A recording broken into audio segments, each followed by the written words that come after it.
Hello साथियों। आज की क्लास में हम लोग 17 फरवरी 2019 का जो आरपीएफ कांस्टेबल का पेपर हुआ था उसका शिफ्ट 2 हम लोग आज की क्लास में देखेंगे। तो जितने भी नए लोग हैं चैनल को सबसे पहले सब्सक्राइब करेंगे और वीडियो को लाइक करेंगे। और आरपीएफ के कांस्टेबल का पेपर देने जाने वाले सारी परीक्षार्थियों को हमारे चैनल की तरफ से बेस्ट ऑफ लक है। जाकर आप लोग एग्जाम को फोड़ दीजिए और अच्छे से दीजिए और एक एग्जाम अपने नाम कर लीजिए, क्रैक कीजिए और एक सीट को अपने लिए रिजर्व कीजिए। यही सब शुभकामनाओं के साथ हम लोग आज की क्लास को शुरू करते हैं। और आप लोग को मैं बताता चलूँ कि आप लोग के लिए इस चैनल पर एक कंप्लीट लिस्ट बना दी गई है, जिसमें आरपीएफ के टोटल 48 शिफ्टों को उसमें ऐड किया गया है। तो जितने भी लोग अभी नहीं देखें जाकर आप लोग क्विक रिवीजन 1-2 घंटे में जल्दी से सारे वीडियो को देखकर अपना कुछ जी के अच्छे से रिवीजन कर लें। तो चलिए आज की क्लास हम लोग शुरू करते हैं। आज की क्लास का पहला प्रश्न है, किसने प्रस्तावना को भारतीय संविधान का पहचान पत्र कहा? तो इसका आंसर हो जाएगा N.A. पलीखलवाला। N.A. पलखीवाला जो थे, प्रस्तावना को भारतीय संविधान का पहचान पत्र कहा था। देखिए कितना सा प्यारा सा प्रश्न है। और एक बात नहीं, फिर से वही बात कि आप लोग जाकर प्लेलिस्ट से सारे 48 शिफ्ट को देख लीजिए एक बार।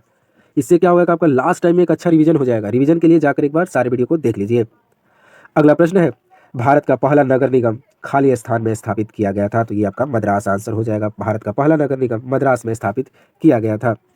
अगला प्रश्न है, किलिमंजारो पर्वत किस महाद्वीप में स्थित है? तो किलिमंजारो पर्वत जो है अफ्रीका महाद्वीप में स्थित है। अगला प्रश्न है, निम्नलिखित में वर्षा किस प्रकार के वताग्र वर्षा भी कहा जाता है? तो चक्रवातीय वर्षा को हम वताग्र वर्षा के नाम से भी जानते हैं। अगर आपको वीडियो पसंद आ रहा है तो चैनल को जरूर से जरूर सब्सक्राइब करें और प्लेलिस्ट से जाकर सारी वीडियो को कवर करें। अगला प्रश्न है, हड़प्पा सभ्यता में मोम साचा विधि का प्रचलन मोम साचा विधि क्या है? तो हड़प्पा सभ्यता में मोम साचा विधि का प्रचलन बहुत ज़्यादा था। तो आपसे पूछा है कि मोम साचा विधि क्या है? तो ये आपकी कांस्य की मूर्ति बनाने की वैक्स टेक्निक है। आप क्या होता था, वैक्स यानी मोम से कांस्य की मूर्ति बनाई जाती थी। अगला प्रश्न है, भारतीय भूभाग का क्षेत्रफल कितना है? तो भारत का जो भूभाग है, जमीनी क्षेत्र है, उसका क्षेत्रफल 3.28 मिलियन वर्ग किलोमीटर है।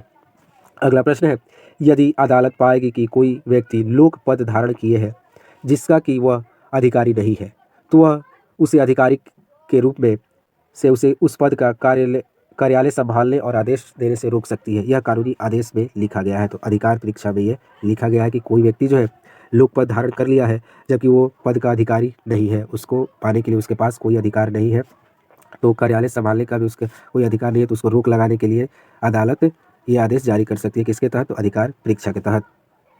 अगला प्रश्न है, फुटबॉल का लोकप्रिय बनाने के लिए भारत में निम्नलिखित कौन सा कार्यक्रम शुरू किया गया? तो मिशन 11 मिलियन जो था, फुटबॉल को भारत में लोकप्रिय बनाने के लिए ये कार्यक्रम चालू किया गया था, मिशन 11 मिलियन। अगला प्रश्न है, 1989 तक एक वयस्क भारतीय का मतलब खाली स्थान वर्ष से ऊपर नागरिक होना था। तो 21 वर्ष से जो ऊपर होते थे उन्हें हम वयस्क भारतीय कहते थे, लेकिन उसके बाद इसको घटाकर 18 वर्ष कर दिया गया। अगला प्रश्न है, लक्ष्मीबाई राष्ट्रीय शारीरिक शिक्षा संस्थान पूरी तरह से निम्नलिखित में से किसके द्वारा वित्त पोषित है? तो ये भारत सरकार द्वारा वित्त पोषित है। कौन सा संस्थान? तो लक्ष्मीबाई राष्ट्रीय शारीरिक शिक्षा संस्थान जो है भारत सरकार द्वारा वित्त पोषित होता है। अगला प्रश्न है, पहला मेंस T20 विश्व कप 2007 किस टीम ने जीता था? तो भारत ने पाकिस्तान को हराकर पहला T20 विश्व कप जीता था। अगला प्रश्न है, नाभिकीय विखंडन अभिक्रिया को नियंत्रित करने के लिए किसका उपयोग किया जाता है? तो इसमें नियंत्रण छड़ों का उपयोग किया जाता है। अगला प्रश्न है, मानव विकास सूचकांक खाली स्थान द्वारा विकसित किया गया था? तो महबूब उल हक द्वारा मानव विकास सूचकांक यानी HDI ह्यूमन डेवलपमेंट इंडेक्स विकसित किया गया था। अगला प्रश्न है, 1920 में गठित all India trade union Congress के पहले अध्यक्ष कौन थे? तो लाला लाजपत राय जो थे all India trade union Congress के पहले अध्यक्ष थे, जिसका गठन 1920 में किया गया था। अगला प्रश्न है, भारत में राष्ट्रीय खेल दिवस कब मनाया जाता है? तो 29 अगस्त को मेजर ध्यानचंद्र के जन्मदिन के अवसर पर राष्ट्रीय खेल दिवस मनाया जाता है। अगला प्रश्न है, फूल पत्ती की कढ़ाई का काम मूलतः किस राज्य में किया जाता है? तो फूल पत्ती की कढ़ाई का काम उत्तर प्रदेश राज्य में किया जाता है। अगला प्रश्न है, वोल्टेज स्रोत को बदले बिना विद्युत प्रवाह को नियंत्रित करने के लिए किस घटक का उपयोग करते हैं? तो हम उसे प्रतिवर्ती प्रतिरोध का उपयोग करते हैं। अगला प्रश्न है, Rowland Garros grand slam tennis tournament निम्नलिखित में से किससे संबंधित है? तो ये आपका फ्रेंच ओपन से संबंधित है। टोटल 4 ग्रैंड स्लैम होते हैं, उसमें ये फ्रेंच ओपन शामिल है। अगला प्रश्न है, प्रसिद्ध वराह लक्ष्मी नरसिम्हा मंदिर आंध्र प्रदेश के सिंचलम पहाड़ी पर स्थित है। तो लक्ष्मी नरसिम्हा मंदिर जो है आंध्र प्रदेश के सिंचलम पहाड़ी पर स्थित है। प्रश्न पूछा था एक बार कि सिंचलम की पहाड़ियाँ कहाँ पाई जाती हैं, तो सिंचलम की पहाड़ी जो थी आंध्र प्रदेश में पाई जाती है। अगला प्रश्न है, स्वतंत्र चुनाव आयोग का प्रावधान भारतीय संविधान का कौन सा अनुच्छेद प्रदान करता है? अनुच्छेद 324 में चुनाव आयोग का वर्णन है। अगला प्रश्न है, हिंदुस्तान एंटीबायोटिक्स लिमिटेड कारखाना कहाँ स्थित है? तो पुणे में हिंदुस्तान एंटीबायोटिक लिमिटेड कारखाना स्थित है। अगला प्रश्न है, किसी देश के पूंजी वस्तुओं पर मूल्यह्रास को घटाने पर सकल घरेलू उत्पाद की गणना कहलाती है, उसे हम निवल देशीय उत्पाद कहते हैं। अगला प्रश्न है, यंग इंडिया पत्रिका की शुरुआत किसने की? तो मोहनदास करमचंद गांधी ने यंग इंडिया पत्रिका की शुरुआत की थी। अगला प्रश्न है, क्राउन ग्लास का अपूर्णांक क्या है? तो 1.52 जो है क्राउन ग्लास का अपूर्णांक है। एक बार पूछा था कि हीरे का अपूर्णांक क्या है, तो आप लोग वीडियो को देखकर आप लोग कमेंट में लिखेंगे कि हीरे का अपूर्णांक क्या है। अगला प्रश्न है, मूल रूप से लोकसभा में अनुसूचित जनजाति के लिए कितनी सीटें आरक्षित थी? तो टोटल 41 सीटें जो थी मूल रूप से लोकसभा में अनुसूचित जनजाति के लिए आरक्षित थी। अगला प्रश्न है, लवण और जल के उत्पादन के लिए अम्ल और क्षार दोनों साथ अभिक्रिया करने वाले धातु ऑक्साइड को क्या कहा जाता है? उसे हम उभयधर्मी ऑक्साइड कहते हैं। अगला प्रश्न है, किस ग्रह को पृथ्वी का जुड़वा माना जाता है? तो शुक्र ग्रह को पृथ्वी की जुड़वा बहन के रूप में जाना जाता है। अगला प्रश्न है, निम्नलिखित में से कौन सी भू आकृति प्रवाही जल द्वारा निर्मित नहीं होती? तो बरखान जो है यह एक भू आकृति है जो प्रवाही जल द्वारा निर्मित नहीं होती है। बाकी जो गोखुर झील, बाढ़ का मैदान, डेल्टा जो है प्रवाही जल द्वारा निर्मित होती हैं। अगला प्रश्न है, किस देश को विघटित राज्यों का अटूट संघ कहा जाता है? विघटित राज्यों का अटूट संघ भारत को कहा जाता है। अगला प्रश्न है, निम्नलिखित में से कौन सा एक पौधे के कठोर बाह्य आवरण के रूप में विकसित होता है और धीरे धीरे बीज में परिवर्तित हो जाता है? उसे हम बीजांड कहते हैं। अगला प्रश्न है, कठोर सतह से टकराने पर ध्वनि उत्पन्न करने वाली धातुएं कहलाती हैं, तो उसे हम अनुनादी कहते हैं। जब कठोर सतह से टकराने पर ध्वनि उत्पन्न होती है वैसे धातुओं को हम अनुनादी ध्वनि कहते हैं। अगला प्रश्न है, नृत्य करती हुई बालिका की कांस्य प्रतिमा सिंधु घाटी सभ्यता के किस शहर में पाई गई?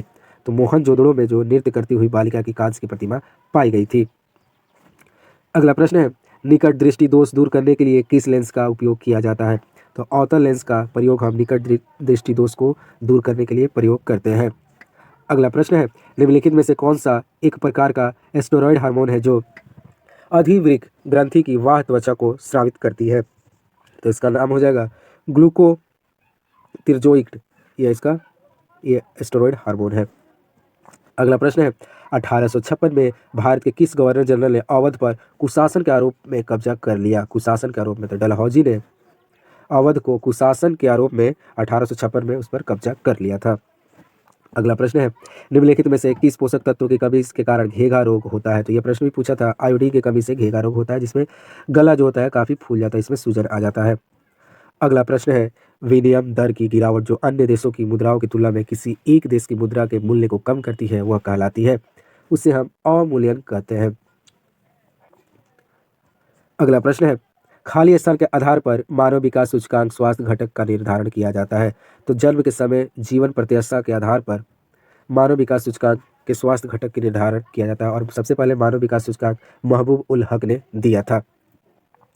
अगला प्रश्न है, निम्नलिखित में से क्या एक तृतीय क्षेत्र में नहीं है? तो टेक्सटाइल जो है तृतीय क्षेत्र में नहीं है। परिवहन, पर्यटन, बैंकिंग तृतीय क्षेत्र में ही आपका द्वितीय क्षेत्र में शामिल है और प्रथम क्षेत्र में कृषि शामिल है।